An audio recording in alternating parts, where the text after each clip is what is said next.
স্পষ্টভাবে যে দাবিটা সেটা হচ্ছে,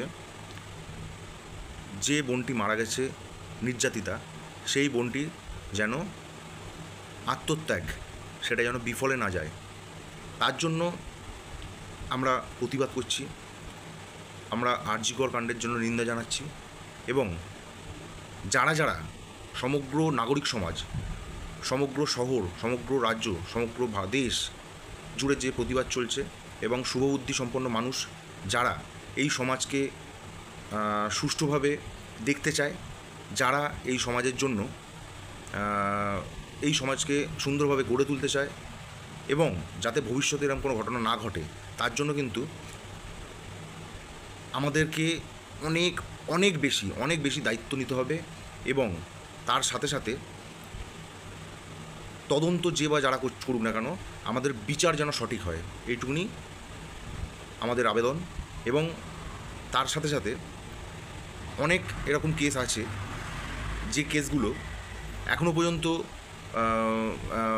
মানে কোনো ফয়সলা হয়নি কোনো, তো সেই কেসগুলো যেন দ্রুত নিষ্পত্তি ঘটে। এবং তার সাথে সাথে আজকে সারা রাজ্য জুড়ে যে শুভবুদ্ধি সম্পন্ন মানুষরা রাজনৈতিক রঙের বাইরে বেরিয়ে এসে যেভাবে প্রতিবাদ আন্দোলন করছে, সেই প্রতিবাদ আন্দোলনকে অবশ্যই কুর্নিশ জানাতে হয়।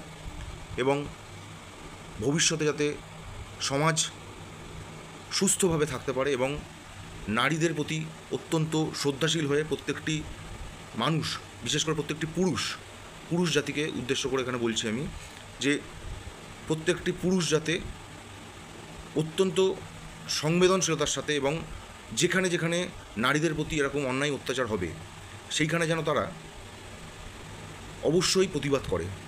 এবং যে যেখানেই থাকুক না কেন, আমি যদি সেখানে থাকি আমি প্রতিবাদ করব, যদি আপনি থাকেন আপনি প্রতিবাদ করবেন, যে অবস্থাতেই থাকুক না কেন, কারণ এই রকম ঘটনা আর একটাও যেন না ঘটে।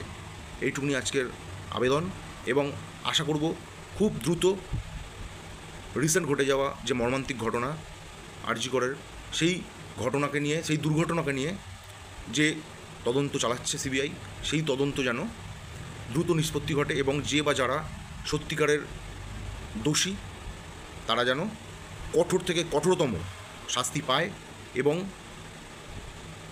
এমন শাস্তি পায় যাতে ভবিষ্যতে কোনো নরপিশাচ এই ঘটনা ঘটানোর আগে 100 বার অন্ততপক্ষে চিন্তা করে। আমরা আশা করব এই ঘটনা থেকে শিক্ষা নেবে তারা। সকলে ভালো থাকবেন, সুস্থ থাকবেন। জয় হিন্দ।